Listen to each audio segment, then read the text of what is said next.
नमस्कार विद्यार्थी मित्रांनो, आजच्या व्हिडिओमध्ये आपण इयत्ता 12वी वाणिज्य संघटन व व्यवस्थापन या विषयामध्ये प्रकरण क्रमांक 2 व्यवस्थापनाची कार्यामध्ये जे शेवटचं आणि 6वं कार्य आहे ते म्हणजे नियंत्रणाची माहिती अभ्यासत असताना ज्या पद्धतीनं इतर कार्य महत्त्वाचे आहेत त्याच पद्धतीनं नियंत्रण कार्य देखील तेवढंच महत्त्वाचं आहे। नियंत्रण कार्याच्या बाबतीत जर थोडीशी माहिती अभ्यासायची असेल तर व्यवस्थापनाचं कार्य हे नियोजनापासून सुरू होते आणि ते त्या ठिकाणी नियंत्रणापर्यंत किंवा नियंत्रणाने संपत असतं। मग यावरून आपल्या असे लक्षात येईल की नियोजनाशिवाय नियंत्रण शक्य नसतं। म्हणजे जर व्यवस्थापकाने नियोजनच केलं नाही तर त्या ठिकाणी नियंत्रण कार्य त्याच्याकडून पूर्ण होऊ शकत नाही। म्हणजे काय करायचं आहे हेच जर ठरविलं नाही तर ते होतंय किंवा करायचं आहे या गोष्टींचा त्यामध्ये काही मेळ लागत नाही। म्हणून आजच्या व्हिडिओमध्ये नियंत्रण ह्या कार्याचा आपण अर्थ म्हणजे थोडक्यात ते प्रस्तावना आणि त्याच्या व्याख्या अभ्यासणार आहोत। परंतु त्या अगोदर नियंत्रण करणं म्हणजे काय करणं की जी ठरविलेलं नियोजन आहे किंवा जे नियोजनामध्ये आपण ठरविलेलं आहे लिहिलेलं आहे ते पूर्ण होतंय की नाही हे पाहणे किंवा ते पूर्ण करून घेणे ही एक अशी प्रक्रिया आहे। त्यामध्ये दर्जा निश्चित केला जातो, दर्जा ठरवला जातो म्हणजे गुणवत्ता स्थापित केली जाते आणि प्रत्यक्ष प्रगती आणि दर्जा यांची तुलना त्या ठिकाणी केली जाते आणि ही तुलना करत असताना त्यामधील चुका शोधल्या जातात आणि चुका शोधून योग्य ते निर्णय घेतले जातात अशी ही नियंत्रणाची प्रक्रिया आहे। मग नियंत्रण ही एक प्रक्रिया आहे। या प्रक्रियेमध्ये व्यवस्थापक केलेल्या नियोजनाप्रमाणे काम करण्यासाठी सतत प्रयत्न करत असतो। आता प्रस्तावना जर बघायची झाली तर नियंत्रण हे एक व्यवस्थापकीय कार्य आहे, विसरायचं नाही। नियंत्रण काय आहे? व्यवस्थापकीय कार्य आहे, म्हणजे व्यवस्थापकाला करावं लागणारं ते एक कार्य आहे। संस्था नफा मिळवणारी असो किंवा संस्था नफा न मिळवणारी असो, म्हणजेच संघटना आर्थिक कृतीतील असो किंवा बिन आर्थिकमधील असो, जे कार्य आपण करतोय ते लहान मोठे संघटना जरी असेल तरी त्यामध्ये नियंत्रण कार्य महत्त्वाचं आहे, म्हणून ते व्यवस्थापकीय कार्य आहे। त्यानंतर नियोजन व नियंत्रण ह्या एकाच नाण्याच्या दोन बाजू आहे असं का म्हटलं जातं? नियोजन कार्य आणि नियंत्रण कार्य ह्या एकाच नाण्याच्या दोन बाजू आहे असं का म्हटलं जातं? कारण व्यवस्थापनाची सुरुवात ही नियोजनाने होते, म्हणजे पहिल्या कार्याने होते, तर नियंत्रणाने संपते। म्हणजे व्यवस्थापकाला व्यवस्थापन करत असताना म्हणजे व्यवस्थापन हे नियोजनापासून सुरू होते तर नियंत्रणापर्यंत संपते। म्हणजे अगोदर नियोजन केलं जातं आणि नियोजनाप्रमाणे सर्व पार पाडण्यासाठी शेवटी नियंत्रण हे कार्य त्या ठिकाणी पार केलं जातं। पुढे नियोजनाशिवाय नियंत्रण शक्य नाही। जर नियोजनच केलं नाही, आराखडा तुम्ही बनवलाच नाही तर तुम्हाला कोठे जायचं आहे, केव्हा जायचं आहे, कसे जायचे आहे, कधी जायचे आहे या प्रश्नांचे उत्तरच तुम्हाला मिळणार नाही। जर एखाद्या गावाला तुम्हाला जायचं आहे तर त्यासाठी तुम्हाला केव्हा जायचे, कोठून जायचे, कधी जायचे, कसे जायचे या सर्व गोष्टी अगोदर ठरवाव्या लागतील, तरच तुम्ही त्या मार्गाने व्यवस्थितपणे जाऊ शकाल किंवा त्या वेळेमध्ये पोहोचू शकाल। असं ठरवलंच नाही जाऊ आज जाऊ उद्या असं जर तुम्ही म्हटले तर तुम्हाला त्या ठिकाणी काही महत्त्व राहणार नाही किंवा जाण्या येण्याला महत्त्व राहणार नाही। साधं एखाद्या प्रोग्रामला आपल्याला जायचं असेल, एखादी पत्रिका आपल्याला आली असते, आपण त्या कार्यक्रमाची तारीख आपणास माहीत असते, आपण आजपासूनच पत्रिका मिळाल्यापासूनच नियोजन करतो। बाकीचे कार्य आपण काय करतो, थोडेसे पाठीमागे ठेवतो आणि नियोजन करतो, या तारखेला आपल्याला या ठिकाणी ह्या वेळेत अशा अशा मार्गाने ह्या ह्या साधनाच्या साहाय्यानं जावं लागणार आहे आधीच नियोजन करतो. जर नियोजनच केलं नाही, बघू त्या तारखेला, आहे का नाही, आणि त्या दिवशी मग जर अचानक धावपळ केली तर आपण वेळेत पोचू शकत नाही किंवा जे उद्दिष्ट आपलं आहे ते पूर्ण होऊ शकत नाही. म्हणून अगोदर नियोजन केलं जातं आणि नियोजन केल्यानंतरच नियोजनाप्रमाणे काम करण्यासाठी आपण नियंत्रणाद्वारे प्रयत्न करू शकतो. ठरविलेलं कार्य व केलेलं कार्य याची तुलना नियंत्रणात होत असते. आणखीन काय माहिती सांगता येईल की नियोजन जे आपण केलेलं असतं, आहे का नाही, आणि नियंत्रणात काय असतं, केलेलं नियोजन आणि प्रत्यक्ष झालेलं कार्य यामध्ये काय फरक पडलाय याची तुलना नियंत्रणात केली जाते. बरोबर आहे का नाही. आपण ठीक 10 वाजता पोहोचण्याचं नियोजन केलेलं आहे, पण आपण 11 वाजता पोहोचलेलो आहेत. असं का झालं याची कारणं हे नियंत्रणामध्ये शोधले जातात. बरोबर आहे की नाही. म्हणजे नियंत्रणामुळे काय होत असतं, प्रत्यक्ष परिणाम काही ज्या चुका असतील ह्या शोधल्या जातात आणि त्यावरून योग्य ते निर्णय घेतले जातात. म्हणून नियंत्रण हे कार्य महत्त्वाचं आहे. आता त्याच्या व्याख्या आपल्याला बघायची आहे. फिलिप कोटलर यांची व्याख्या आहे. ते म्हणताय अपेक्षित परिणाम. अपेक्षित, तुम्हाला काय करायचं आहे, नियोजन काय केलेलं आहे, मला असं असं करायचं आहे, हे तुमचा अपेक्षित परिणाम झालाय का. अजून मला गावाला जायचे आहे, हे अपेक्षित आहे. गावाला जाणे अपेक्षित आहे.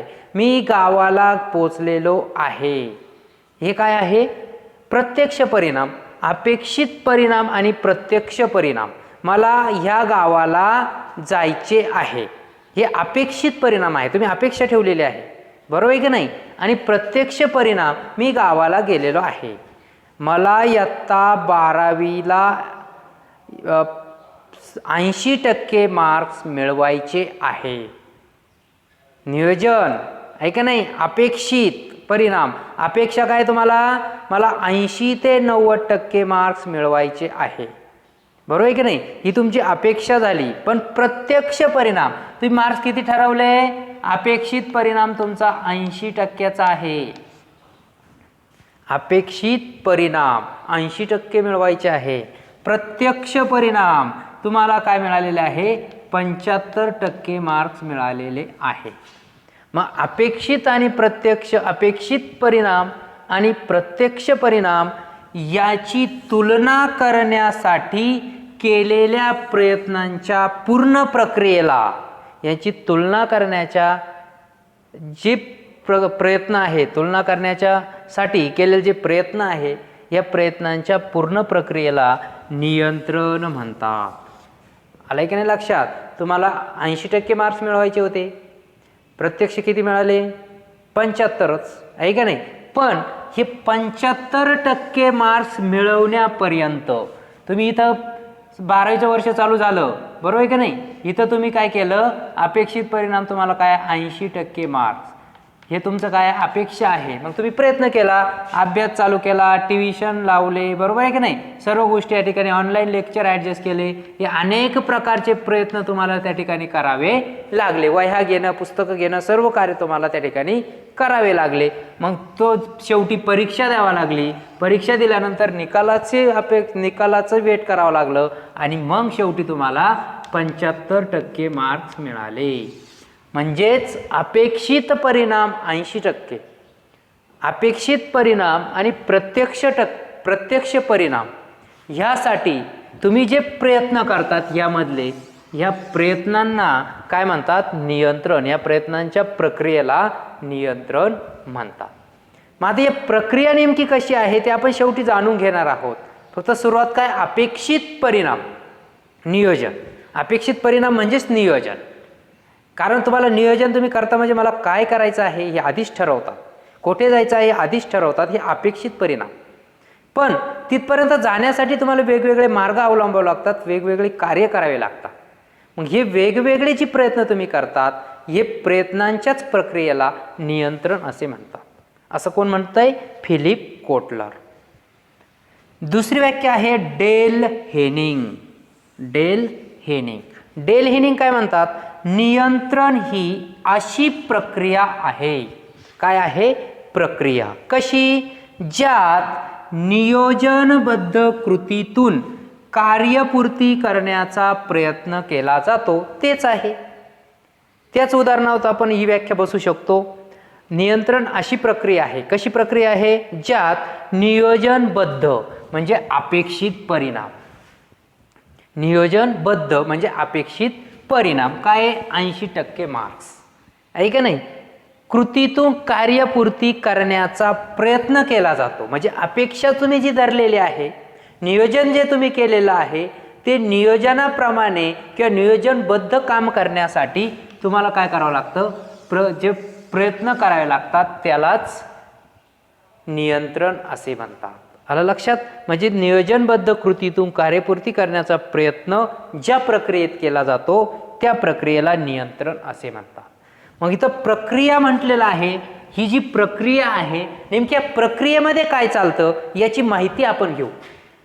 म्हणजे ही प्रक्रियेमध्ये बघा, गुणवत्ता स्थापित करणे म्हणजे दर्जा ठरविणे. संघटनेमध्ये गुणवत्ता स्थापित करणे म्हणजे दर्जा ठरविणे, म्हणजेच अपेक्षित परिणाम, म्हणजेच नियोजन आहे का नाही? नियोजनामध्येच तुम्ही काय केलंय? गुणवत्ता स्थापित केली. म्हणजे काय आहे? मला 80% मार्क्स मिळवायचे. गुणवत्ता स्थापित केली. किंवा संघटनेमध्ये आज एवढं प्रोडक्शन झालं पाहिजे, या 5 महिन्यात या 6 महिन्यामध्ये एवढं प्रोडक्ट तयार झालं पाहिजे. गुणवत्ता स्थापन केली. बरोबर आहे की नाही? दर्जा ठरवला, कोणत्या प्रकारचं वस्तूचं उत्पादन केलं पाहिजे, किती प्रमाणात केलं पाहिजे, आधीच तुम्ही काय केलं जातं? गुणवत्ता स्थापित किंवा आधी ठरवलं जातं, म्हणजेच नियोजन केलं जातं. बरोबर आहे की नाही? मग दुसरी प्रक्रिया आहे प्रगतीची दर्जाशी तुलना करणे. तुम्ही गुणवत्ता स्थापन केली. आता हे उदाहरण आपण घेऊ. 80% मार्क्स मिळवायचं तुम्ही ठरवलंय. बरोबर आहे की नाही? मग 80% मार्क्स मिळवण्यासाठी तुम्ही काय करतात? अभ्यास करू राहिले आहे की नाही? मग अभ्यास करत असताना मध्ये मध्येच तुम्हाला एखादी टेस्ट, स्वाध्याय सोडवणे, प्रश्नपत्रिका सोडवणे, हे काय करावं लागणार आहे? तुम्हाला तुमची प्रगती आणि ठरविलेला दर्जा म्हणजे ठरवलेली जी गुणवत्ता आहे किंवा जे केलेलं नियोजन आहे याची तुलना करावी लागेल. अगोदर तुम्ही तुमचं नियोजन किंवा उद्दिष्ट ठरविलंय 80% मार्क्स. बरोबर आहे की नाही? 80% मार्क्स मिळवायचं तुम्ही ठरवलंय, पण तेवढे पडतील का नाही? मग तुमची तशी प्रगती होती का नाही? तसा अभ्यास आहे का नाही? मग हे तुम्हाला कसं ठरवावं लागेल? प्रत्यक्ष दर्जा, प्रगती आणि दर्जा म्हणजे तुम्ही कुठपर्यंत आलेले आहे, तुमचा अभ्यास कुठपर्यंत आलेला आहे याची तुलना करावी लागेल. मग एखादी प्रश्नपत्रिका सोडवायची आहे का नाही? प्रश्नपत्रिका सोडवत असताना आता मला किती मार्क्स मिळाले? समजा 80 ठरवलेलं आहे, आता मला 60 मिळाले. पहिली टेस्ट 60 मार्क. आता तुम्हाला काय करावं लागणार आहे? प्रगती वाढवावं लागणार आहे की नाही? प्रत्यक्ष प्रगतीची गुणवत्तेशी तुलना करणे. पहिल्यांदा गुणवत्ता स्थापित करणे, 80% मार्क मिळवायचं ध्येय ठेवणे. नंतर प्रत्यक्ष प्रगतीची म्हणजे तुमच्या अभ्यासाशी, तुमच्या दर्जाशी म्हणजे 80% मार्क्सची तुलना करणे. कशाच्या माध्यमातून? उत्तर प्रश्नपत्रिका सोडवून, तुमची टेस्ट घेऊन. बरोबर आहे की नाही? अभ्यास चेक करून. ही दुसरी प्रक्रिया, गुणवत्ता स्थापित करणे, प्रगतीची दर्जाची तुलना करणे. आलं लक्षात? त्यानंतर चुका शोधणे. तिसरी प्रक्रिया काय नियंत्रणातली? चुका शोधणे. मी तर 80% मार्क्स मिळवायचं ठरवलंय, त्या पद्धतीने अभ्यास पण करतोय, मग मला 60च का मिळाले? चुका शोधा. का 60% मिळतात? तुम्ही प्रस्तावना लिहित नसेल, तुम्ही मुद्दे पूर्ण लिहित नसतील, स्पष्टीकरणात उदाहरणाचा वापर करत नसतील, काही प्रश्न तुमचे सोडवायचे राहत असतील, तुम्हाला वेळ पुरत नसेल, तुमचं अक्षर चांगलं नसेल, अशा अनेक प्रकारच्या चुका ह्या तुम्हाला शोधावे लागतील. ही तिसरी प्रक्रिया, चुका शोधणे. आणि मग या चुका शोधून कशामुळे आपल्याला मार्क्स कमी पडतात हे लक्षात तुमच्या येणार आणि त्यानुसार योग्य निर्णय घेणे. आणि मग योग्य निर्णय घेतला की निश्चित तुम्ही 80% मार्क्सपर्यंत जाऊ शकता. म्हणजे हे संघटनेमध्ये पण असंच आहे. अगोदर संघटनेने ठरविलं जातं की आपल्याला एका महिन्यामध्ये किती प्रोडक्ट घ्यायचं आहे, किती प्रोडक्ट तयार करायचं आहे की नाही? मग तेवढं प्रोडक्ट तयार करण्यासाठी त्याची गुणवत्ता किंवा दर्जा स्थापित करणं. बरोबर आहे की नाही? आणि मग 30 दिवसामध्ये जर एवढं प्रोडक्ट तयार करायचं आहे तर दररोज त्या तुलनेमध्ये होतंय का? बरोबर आहे का नाही? 30 टन प्रोडक्ट किंवा उत्पादन 30 दिवसात करायचं आहे, तर दररोज किती व्हायला पाहिजे? 1 टन व्हायला पाहिजे का नाही? मग ते होतंय का नाही ते दररोज चेक केलं पाहिजे, आहे की नाही? गुणवत्ता स्थापित करणे आणि प्रगतीची दर्जाची तुलना करणे, ठरवलेलं उद्दिष्ट पूर्ण होतंय की नाही, आपण तेवढं उत्पादन करतोय की नाही, किंवा त्या तसा अभ्यास करतोय की नाही याची तुलना करणे. आणि जर होत नसेल, प्रगती आपली कमी होत असेल, कमी वाटत असेल, तर त्याच्यात चुका शोधायच्या. का होत नाही, का अभ्यास कमी होतो, किंवा का उत्पादन घटू राहिलं, याच्यात चुका शोधणे आणि मग योग्य ते निर्णय घेणे. या 4 अशी प्रक्रिया नियंत्रणामध्ये आहे. म्हणजेच गुणवत्ता स्थापित करणे, प्रगतीची दर्जाशी तुलना करणे, चुका शोधणे आणि योग्य निर्णय घेण्याच्या प्रक्रियेला नियंत्रण असे म्हणतात. समजलं? व्यवस्थापनाचं शेवटचं कार्य नियंत्रण. नियंत्रण ही अशी प्रक्रिया आहे की जे नियोजन केलेलं आहे ते नियोजनाप्रमाणे जे प्रयत्न आपल्याला करावे लागतात त्या प्रयत्नांनाच या ठिकाणी काय म्हणतात? नियंत्रण म्हणतात. अशा पद्धतीनं आजच्या व्हिडिओमध्ये आपण नियंत्रण म्हणजे काय, नियंत्रणाची प्रस्तावना आणि नियंत्रणाच्या व्याख्या अभ्यासलेल्या आहेत. पुढच्या व्हिडिओमध्ये आपण नियंत्रणाचे महत्त्व अभ्यासणार आहोत. तोपर्यंत सर्वांना धन्यवाद.